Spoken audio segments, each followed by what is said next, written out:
And joining us right now, the Roth and Orthopedics guest line from PhillyVoice.com, Evan Macy joining us ahead of the pushed back opening day. Opening day is today, so we have that fine shelf life with baseball a little bit. Evan, how are you? There we go. I'm good. How are you, Mark? Good to be back. Yeah, good to have you, man. Good to have you. So it hasn't looked pretty, and I hope everyone's following you on social media, on Twitter most notably, and of course checking out your most recent article that helps explain it all when it comes to the Phillies' really terrible start to this season. So people should check out your latest article here. Here we are at 1-5 ahead of opening day. You got to put your finger on it. It seems like the blame, well, there's plenty to go around. What has happened to our Phillies from the World Series to now? I don't know. You could pin it on mental issues because they're making blunders all over the place. The pitching, I don't know what it is. They just came out of the chute. Like every pitcher just is god awful. It's finally getting a little bit better now, but I mean, really bizarre. I mean, the hitters are really good, and in the article, I was pretty impressed with like the impressive numbers that they're posting, like across the board, hitting wise. I don't know. Maybe in spring training they were roughed up by their hitters, and then the pitchers didn't really have confidence.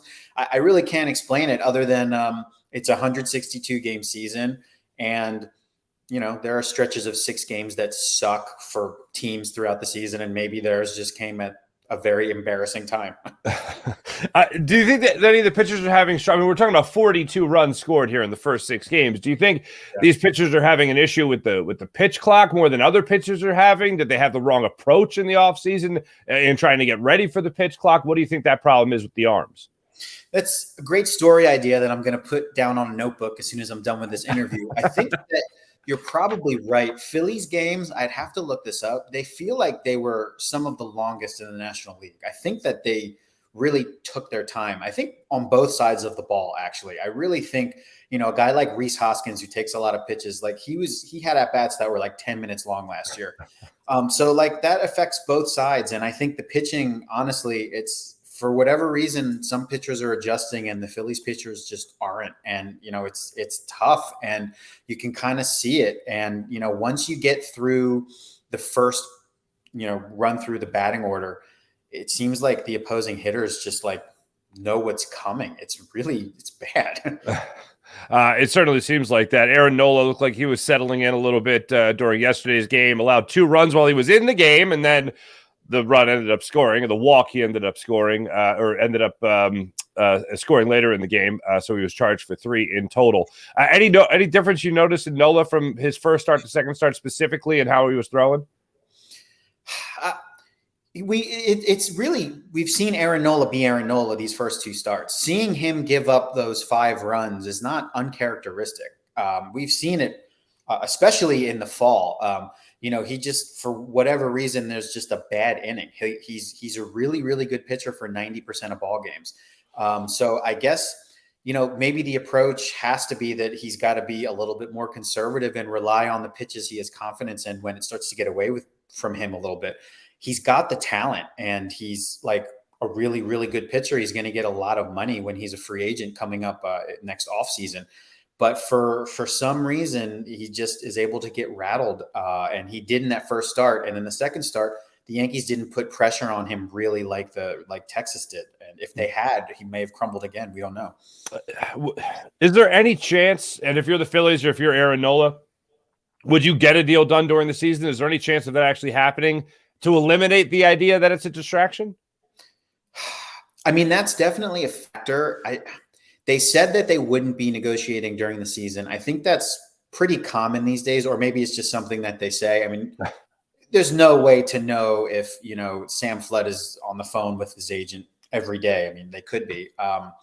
But I mean, the worse he pitches, the less incentive the Phillies are going to have to get a deal. And I also think that the Rhys Hoskins situation plays into it a little bit because those are going to be the 2 big ticket items they're going to have to make decisions on. And Rhys Hoskins is looking at a 1-year prove-it deal at this point. He's going to be coming back from a torn ACL. So I do think that the possibility of Hoskins coming back cheap might actually make it more likely that they're able to keep both. And I think that, if Nola pitches mediocre for the first couple of weeks, it would be really stupid for the Phillies not to kick the tires and see if they're able to get a deal done while he's low. That would be a great strategic move, and they haven't done it a lot, so I'm not confident they will, but it would be smart if they tried. All right, let me run a few injuries by you, just get some updates here. Ranger Suarez, anything we can expect from him in the not too distant future?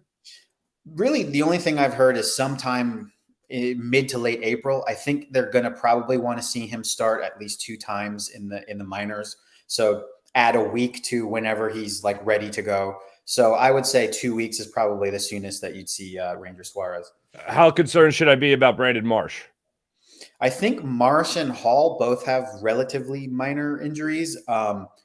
It's been really bad luck, honestly. I mentioned that in the story too. It's just like how many starters are hurt 1 week in? You got Suarez, you got Harper, you got Hoskins, you got Marsh, and now Derek Hall. That's a lot to overcome. I think that they're going to be minor injuries, but there's going to be a lot of stress on the backups and the like AAA pitching depth early in the season. And you have to hope that doesn't have a trickle-down effect as the season goes on. Mm-hmm. Let's talk a little bit about Bryce Harper. Took batting practice on the field, put a ball in the upper deck at Yankee Stadium, even though it's really not a brag. It's still an upper deck home run, and I'll take it from a guy who's recovering from Tommy John surgery and a guy I'm eagerly awaiting returns to the lineup. I'm not the only one saying this, but it seems like May could be the return. It looks like he could beat June to come back and join this lineup. What say you, Evan Macy of Philly Voice? I mean, it's a bold statement when you don't put him on the 60-day DL because that preserves another roster spot, essentially. So 60 days would put you sometime by the end of May. I mean, I think I had this conversation with you last year. I still don't comprehend how he was able to hit the way he did, but not be able to throw. So, I mean, he's just an athletic freak, and he's able to hit.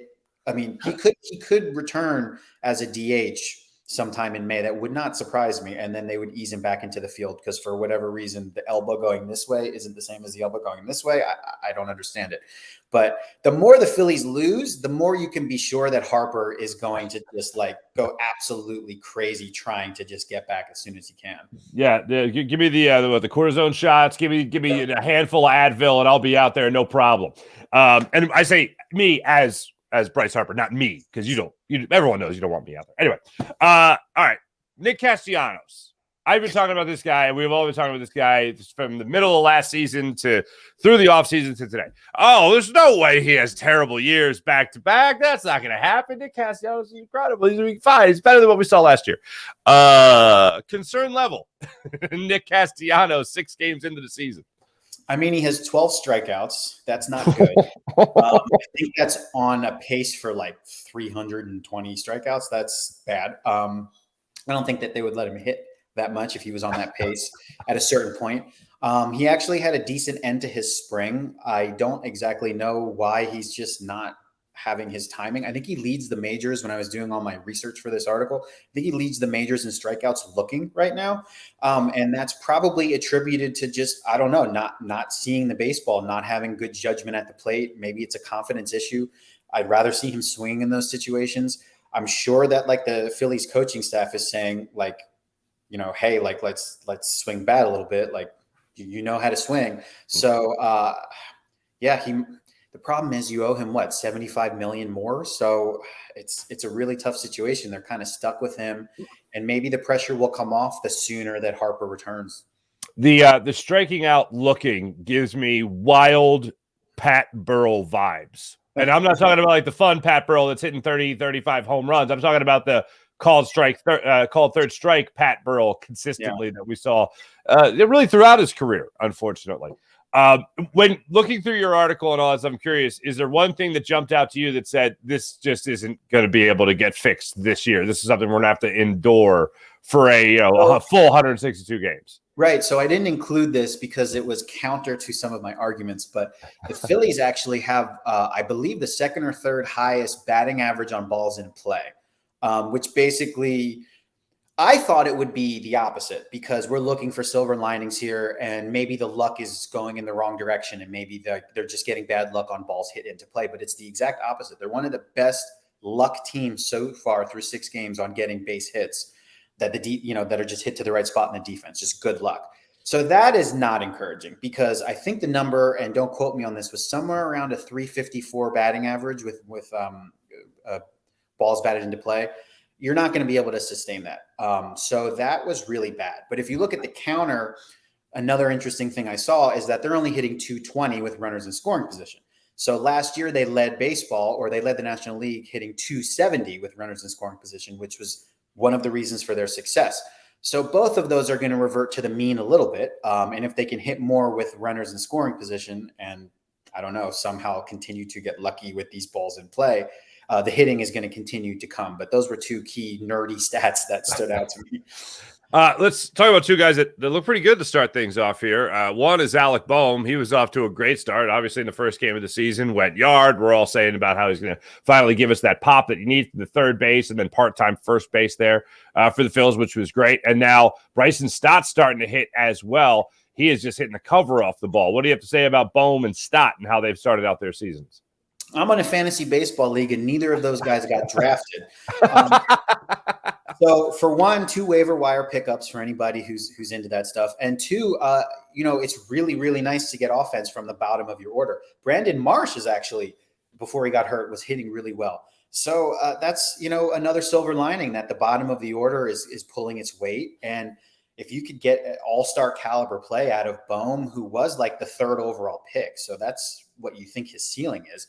And then Stott was also a first-round pick. Like, we forget, these are prospects who've been in the system for a while, and like they're not really highly touted anymore. But these are first-round picks. These guys are supposed to be playing in all-star games. They're supposed to be batting in the middle of the order. And if these are breakout years for those two, those are going to be some huge value added, homegrown players to help the Castellanos and the Schwarbers who are being paid millions and millions. The thing with Marsh is that when the Phillies got him, all the talk was about how he's defensive center fielder. Anything you get from his bat is gravy. He came over to the Phillies and hit 288 after the trade deadline. So I love seeing that guy continue to hit, and hope his injury isn't anything serious. When we look at the season right now, got the home opener coming up later today at the time we air this interview. And then we hopefully have the rest of the season to look forward to and not despise. At 1-5, after all your research, after your fine article, phillyvoice.com, what is your level of concern, Evan Macy, 6 games into this season? How does it look for the rest of this year?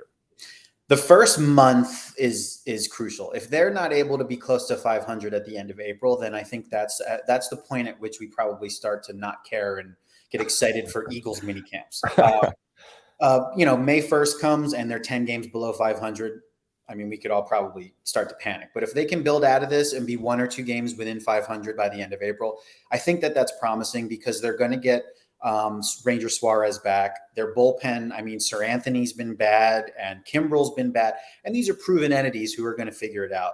And Harper coming back. So I think that, like, the longer they can tread water, the Reds aren't supposed to be very good. That's who their opening day opponent is. Then they have the Marlins. I don't really know what to expect from them. They've been the Phillies, a clink in their armor in the past. So we'll have to see how they handle those guys. But the schedule is not that difficult in April. So if you're looking at a few games below 500, then I think you can still be optimistic. Here's what I'm going to say. You got Garrett Stubbs, got the Marlin monkey off their back. That's what I'm going to say right there for this home run last year. And then here's my guarantee. Gene Segura hits a home run. Gene Segura hits a home run against the Phillies. You could book it. You could write it down. It always happens. Somebody from the Marlins, some former Phil, always kills them in some at bat. He's going to have a great at bat, and then he's going to belt a home run that's going to hurt the Phillies in later innings. You could write that down right now. There you go. Find it on FanDuel. Definitely bet heavy on that. Speaking of that bullpen, real quick, when you talk about level of concern overall for the Phillies, that's certainly a big thing. You're fairly confident, though, when you look at a guy like Sir Anthony Dominguez, he's the guy that's going to be able to work it out. Soto, hopefully he'll be a guy that could work it out. He's had success elsewhere, hasn't really brought it to the Phils as of yet. He gave up that home run that was charged to Nola that I alluded to earlier in the conversation. But do you think those are guys that'll figure it out as the season goes on? I mean, it's no stranger to people who follow the Phillies that they've gone out of their way to build the worst bullpens in baseball, like 3 years in a row. I really thought that they did a very good job this offseason. I thought that they brought in people who threw hard. They brought in some lefties so that you're not going to be using Ranger Suarez in relief like they did in the World Series. I thought that the bullpen construction was really good. So I actually was very optimistic about it. And then the first week of games happened. It's still a small sample size, and I think that these guys have a proven track record. I still think this bullpen has the potential to be a strength. I don't think it as much as I did 2 weeks ago, but I think that it's possible. And I think that there's talented arms. It's the best bullpen on paper we've had in 15 years. So what else can you say? Gotcha. And then in closing, finally, Evan, how excited are you for the Phillies' new scoreboard? I actually saw it. They had a What's New at the Phillies event at Citizens Bank the other day. And they screwed with the media because they had like an image of the old scoreboard up there with like they had like the metal beams and then the skyline behind it. So I honestly sat down and I was like, I'm not impressed. It looks exactly the same. And then they like flipped the switch and it all started and they had a presentation and it was really cool. Look it up. Yeah. Look at the little mind ninjas over there just messing with the media. What the hell's with that? That's great. I didn't know they did that. That's hilarious. Evan Macy, make sure you guys check him out all over social media. Of course, follow him on Twitter, Philly Voice, phillyvoice.com, and make sure you guys read this article about what he's got going on with the 1 and 5 start with the Phillies, why they are in the spot that they are right now. Evan, thank you so much for stopping by. Good to catch up with you again, my man. Absolutely. Anytime, man. All right. Evan Macy joining us there on the Ruffin Orthopedics guest line.